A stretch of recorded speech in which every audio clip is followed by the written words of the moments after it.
Hey, good morning. This is Nate, take one of the videos that we're hoping to produce. Just sitting here by this beautiful reservoir out on our morning run. I had a thought that I thought I'd share. My wife and I were discussing some of the shortcomings of the self-help and psychology industry, where they can identify some of the issues that we all live with. And one of the most popular common ones today is that we all have trauma that we developed or were exposed to or received when we were young. And I've read tons of some of the later psychology books that deal with depression, addiction, and some of those, and it talks a lot about trauma that happened when we were young, and to some people, you know, a very innocuous event was traumatic. It's just because the circumstances were right. And I read about that, and my wife and I were like, well, yeah, okay, we get it, but this happened, 40, 30 years ago. What can we do today? And we haven't found really effective or dependable results where they explain, well, this is how you deal with trauma. Well, with what we're dubbing right now psychoneering, or basically taking engineering principles and employing them into our psychology, making an engineered life, is to solve that solution. And in the context of a person is a material, how would we, if the material was born like a little kid and through its development process, this material incurs some trauma, which in engineering we call it stress. How do we deal with that in engineering? And this is a science that we use to send rockets to space. We use engineering to build medical devices.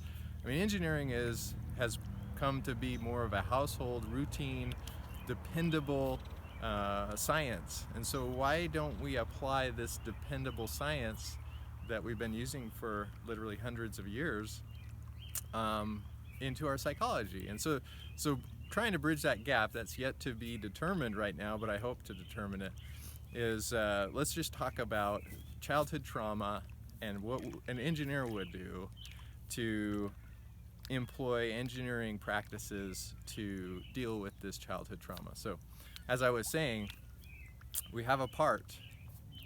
Parts are manufactured in different ways.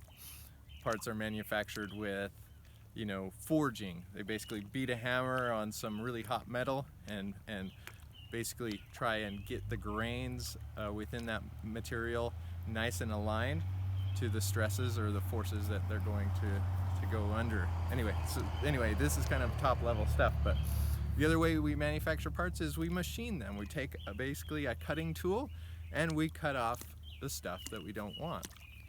There's lots of different ways. There's extruding things, basically pushing things out of a small hole to get a material.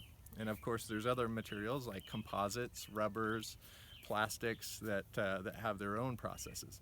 But through this processing, you induce what we call residual stress that rests with the material.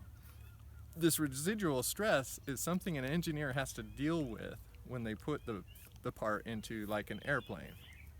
And like a human, growing up, we're being nurtured like a cutting wheel, nurtured like forging, nurtured like extruding, getting stretched. When we go through high school, junior high, elementary school, we're continually being forged through our developmental years of our life. And so the question is so that's how us humans relate to parts. And through our formative years, we get residual stress, we get trauma.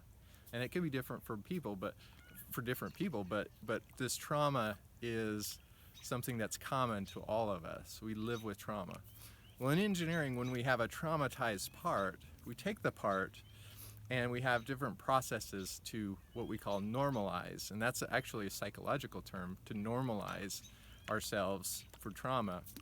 And there's a lot of different stories on how we normalize ourselves. If we feel different we grow up and we feel like we're not part of the group, the cool group.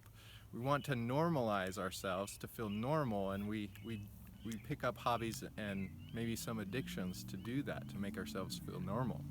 Well, to go back to engineering, to normalize a part, we typically put it into a furnace or an oven then we elevate it to a certain temperature for that material. And that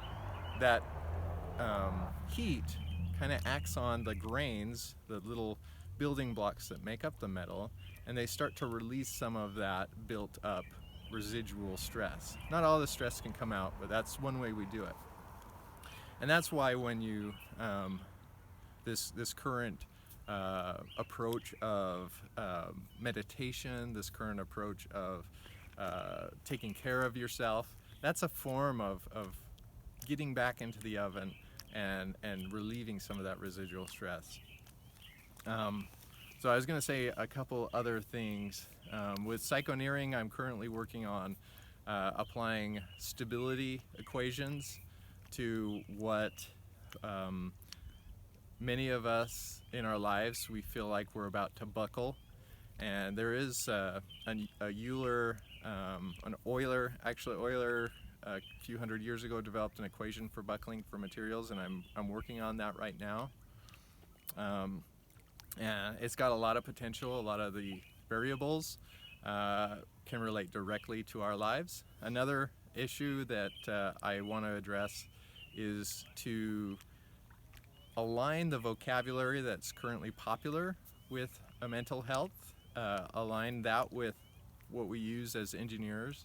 One of the things that and I'll just end with this, one of the things that I was noticing is the popular term of resilience and stress. And resilience, stress, all of this, toughness, all of this has an exact engineering equivalent and an exact definition. And if it's not utilized correctly, then there's a lot of confusion that results. So a lot of times, I work with the U.S.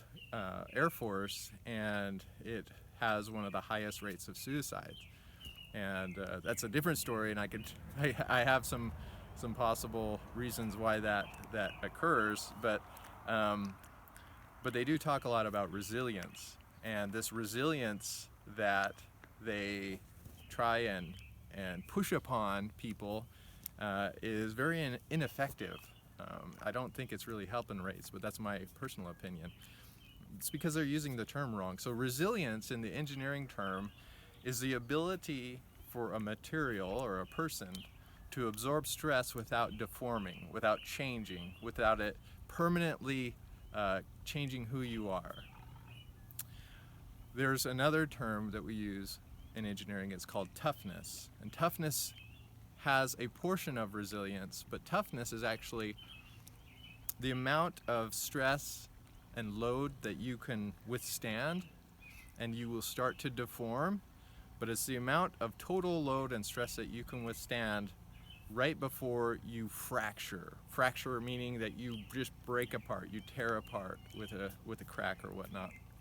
And so those are two terms, toughness and resilience, that I'll be addressing and writing some articles and possibly books and YouTube videos on to help you really understand that. And then not only just understanding the terms, but understanding what we as engineers do to help build up capacity to be resilient. Like, what do engineers do to make a part resilient? As well as, how can you be tougher? How can you withstand and kind of adapt to circumstances and be tougher? And all of that kind of leads into a type of a personality test, or what I like to call what material are you test, because a lot of us are very material-like. There's a lot of properties of materials. So for example, a piece of rubber is flexible. You might know of, or you might be, a very flexible person. When people say, hey, you want to go out on Friday? You say, sure. And then they call up and they say, actually, let's stay in. And you say, sure. You're very flexible, right? And that can be an advantage. And there are certain circumstances where flexible materials are better than stiff materials. But then again, there's those stiff steels out there. Those people you know who come hell or high water, come sleet or snow, they're out exercising because they've decided. And those are the stiff materials like titanium or steel. And those materials have their advantages too. And I'm going to talk about that. And in what context stiff steel type materials and people will excel at. And where they actually will not excel at, and where situations where stiff people are going to fail, where resilient or where flexible people would thrive. So I've got a lot of things that I want to share. Don't have a lot of time. I work full time, but I hope to build this library of tools so that you can be an engineer, but an engineer for your own life, and you can engineer your life to be optimized for what you do, and ultimately, of course, to feel fulfilled and to feel like you belong, and to be in the part of that aircraft, to be that aircraft part. Either you're the seat and you enjoy supporting people and you're soft and squishy and people love you and you feel like you're there. But if we were to put the seat over by the engine, it would just utterly melt. And you don't want to be a seat by the engine, do you? So I hope to build a set of tools that will help you identify where you should be and what your strengths are. And then you can celebrate those and be around people who actually appreciate and value who you are and what you're good at.